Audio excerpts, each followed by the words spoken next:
Welcome back to Switch to Linux. Microsoft is killing eBooks. Did anybody buy eBooks from Microsoft? I don't know. You guys let me know. But before we get started here, we are sponsored by Audible as an affiliate link, not a paid sponsorship, but an affiliate link, simply because I have 3 of my own personal audiobooks over at Audible right now. You can get them with your monthly credit. You can buy them a la carte as well. There are other ways to purchase those books. They will be mentioned throughout here because we're talking about eBooks and some of the issues with some of these platforms. And so I thought it'd be a good time to introduce Audible. So check out the links in the description down below if you're interested in the books that I write. So with that being said, let's go ahead and dive on into this. So the article, I first spotted it over here on Ars Technica. Microsoft kills off the bookstore you probably didn't know it had. That's right. Now, I don't know, since I've never really voyaged onto Microsoft's bookstore. My eBooks may have been available for sale over there. I really don't know. I know the eBooks are not on Google Play, but the audiobooks are. I know they are. eBooks and audiobooks are both on iTunes.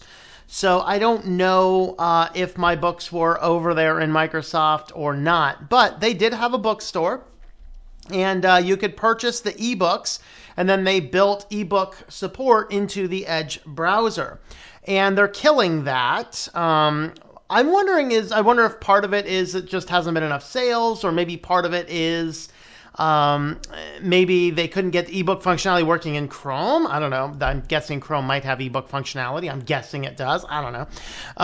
Whatever the speculation is, Microsoft has ended it. Effective as of, I think, yesterday or today, you can no longer buy books. So the Microsoft official press release from their blog here, books in the Microsoft Store. So the books category is closing April 2nd. So that was yesterday as I'm recording this. April 2nd, the books category in the Microsoft Store will be closing. Unfortunately, this means that starting July 2019, your ebooks will no longer be available to read, but you'll get a full refund for all book purchases, and then there's details down below. Now, why I wanted to talk about this is, as an author, we're always looking at the new technologies, and some of the new technologies are excellent technologies. It is cool to be able to get ebooks, put them onto a device, but then the problem becomes what happens when that platform stops. So Microsoft is killing this platform. Well, if you prefer to read your books and buy a bunch of books from Microsoft, maybe you spend $100, $200, $300 in books on the Microsoft Store. They're saying, oh, well, we're just going to give you a $300 credit. I don't want a $300 credit. I want my books. And so this raises these issues with these platforms. So, in fact, I was listening to a podcast from one of the engineers behind a company called Findaway Voices, who is my global distributor for audiobooks. And he was talking about the fact that just selling audiobooks as an MP3, most people don't even know how to put those on their phone anymore. That's how dumbed down we have become, people. Learn how to use your devices, please, so you can purchase ebooks and MP3s without being locked into an ecosystem or into an app, and you can enjoy them across the spectrum of things that you have. But I found that to be a very fascinating statement that he made in that podcast, that systems like Audible are coming up, and like the Microsoft Store for ebooks. Of course, Amazon's the biggest with Kindle. Barnes & Noble has one in the Nook.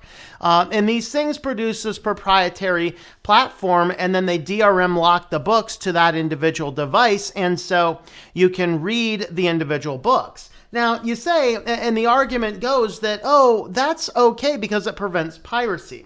Well, there's a huge publisher based in the UK called Macmillan, and they did some research on this, and they are the only major publisher I know of that does not DRM lock everything, because they found that the loss is actually insignificant, and they just thought that their customer convenience was more important. And that's positive praise for a company that once laid me off. No, but that's okay. I used to work for a startup company that Macmillan bought, and then they fired us all, That's all right. But anyway, if you were to buy your ebooks in the Microsoft Store, as of yesterday, you can no longer buy them. And then as of July, they will be completely removed from your device and you cannot use them again. This is another fun reason not to use and get yourself caught into the Microsoft ecosystem. What if you get yourself all into the gaming ecosystem and you're all relying on that and they just decide tomorrow, we're just going to shut it down now? You've lost all that investment. If I put $300-400 into books, I don't want a credit for your stupid store. I want my books back. Why don't you say, all right, you have to give me $300 on a gift certificate for Amazon so I can rebuy my library and Kindle. Or better yet, buy them somewhere that's not going to DRM lock them, and that if the company goes belly up or ends the service, you can keep the actual files yourself. Now, if you have pre-ordered a book with a delivery date after April 2nd, they have canceled the pre-order and refunded your money. So basically, it will refunding process for eligible customers will start rolling out automatically in July 19. To your original payment method. If your original payment method is no longer valid and on file with us, you will receive a credit back to your Microsoft account for use in the Microsoft Store. What if I purchase a book with a gift card or a credit and no longer have the original payment? It will go back to the store. What happens to the book you've already purchased? You continue to read them until July 2019 when they will no longer be available and you will receive a full refund on the original price. So the good news is you're not really losing much. The bad news is you got to lock yourself to the Microsoft Store. What happens to books I've rented? You can continue to read them throughout the duration. So I'm guessing the rental period is definitely all going to expire. You just can't rent anymore. The free books, you can continue to read the free books you've downloaded until July 2019. Woohoo! Even if you've gotten free books, they will no longer be accessible. What about my in-book notes? Markups, annotations acquired from the Microsoft Store will be available until early July 2019 when your books are removed from Edge. If you have made markups or annotations in any of your acquired books prior to these, you'll receive an additional $25 credit to your account at the same time the refunds are processed. So, hey, if you've made annotations, you'll get a little bit more money. Woohoo! Great news if you were reading this on the 1st, When's the last day you can read them? Early July 2019. And what happens with my books and Microsoft Edge when I can no longer read them? They are removed. So, they're done. And this is why, even as a minimalist, I don't jump onto the Kindle bandwagon. I mean, there's a lot of people have asked, what's on that bookshelf behind me? Mostly it's Bible commentaries, and actually most of what's on there is actually available on the internet without cost. I love the format of having the book there. Now, I've been working really hard on getting rid of a lot of books. The challenge that you have is that not every book is available as an ebook, and I don't want to buy a DRM locked copy of a book to replace a physical book I want to keep. Now, every book in my library that I can get DRM free, I'm working on that because I like to read it in paperback, and if it's a significant enough book, I want to keep the book around. But if I can keep it in ebook format, that's very good and matches my minimalist view as long as it is not DRM locked. And so this is the purpose of this message, and the warning in this message is that when you are locking yourself to a proprietary format, whether it be an ebook, whether it be a movie, whether it be music, you are locked into that system, and it makes it very difficult to walk away. And that is part of the grand plan. Where's my hat? I mean, really. And so as we look into this, the question becomes, are ebooks and audiobooks good? They are great. Now, I generally prefer the physical books. I like ebooks for the ones that are public domain things, so I don't have to go and find a copy of a book.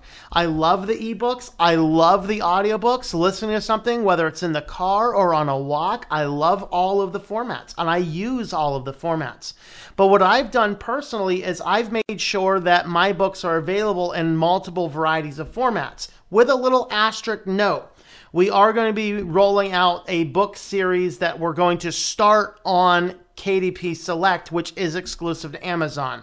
It's unfortunate, but it's the only way I can test out the KDP system to see if it's good. We were only going to keep those on that platform for as long as is required, and then we will roll them out the same way we roll out everything else. So if you are interested in my books, where can you get them in the different formats? I already mentioned Audible. And you can have a look if you use an Audible account. If you have an Audible account and you like it, great. You can actually get my books with your Audible credit. I have 3 of them available right now. I am a Christian author, so that may not apply to all my demographic, but I am unapologetically a Christian author. You can have a look at these books. The yellow one here is a parody of some of the crazy things in first world Christianity. The blue one at the top kind of teaches you about the process of being a Christian, and the white one at the bottom is about media entertainment. So you can pick those up. Now, if you do not want to use a system like Audible, you don't want to use a system that DRM locks, if you buy my books from Amazon, where available, they are not DRM locked on Amazon. I think India forces them to be locked. A few other jurisdictions do. But anywhere in the world, this works international. I have this company called Payhip that I work with. So Payhip is a distributor for digital products. So you can pick up the eBooks or the audiobooks here. These guys here give me the highest royalty rate. So you get the DRM unlocked version of the book that you can use on any of your platforms, MP3s, obviously, and EPUB/Mobi, so you can send it to your Kindle. If you do use a Kindle, you can send it to your Kindle, or you can use it on any other e-reader that you can find regardless. So Payhip is a great place. And of course, if you're in the United States, you can actually come right to my store directly on my website. And on my store directly on my website, I did put up the audiobooks as well. So you can pick up the softcover, the digital, and the audiobook formats, the ebooks and the audiobooks there as well. So these are the ways, and let me tell you, as an independent author, anytime you find an independent author, it is always best, if you can, to order directly from them. They make the highest general profit. Now, the question is, you don't always want to do that for security reasons, whatever else. You might feel more comfortable buying from an Amazon. Amazon, in my case, is actually the number 2. Buying from Amazon gets me some of the highest royalties in the industry. That's why I don't mind Amazon quite as much. But the point of all of this is that we have to be very careful locking anything into a proprietary format, because as Microsoft just proved, I mean, I just heard about this week, and they just came out this week. Oh, sorry guys, you can't buy books anymore. In fact, when did this come out? I don't know. Oh, well, it was last updated on April 2nd. So Microsoft press release came out literally just this week. Immediate the end of the store, you only have 3 months to listen to your books or read your books. Be warned about any walled garden, any proprietary format. You want to grab the files that you can for your own use in a way that will allow you to jump from platform to platform and still enjoy the content that you buy. So if you've purchased my book from Microsoft Store, give me evidence of that. I'll make sure you have a copy of it you can go home with. So that's kind of that. So with all that being said, that's my thoughts. What are your thoughts about Microsoft killing the ebooks? Did you even know they had ebooks? Did you ever use them? Let me know what you think about it. You can help support the channel. Have a look at the links above me or in the description down below, and follow along on the social media accounts if you want to keep up to date on what is going on. So thanks for watching.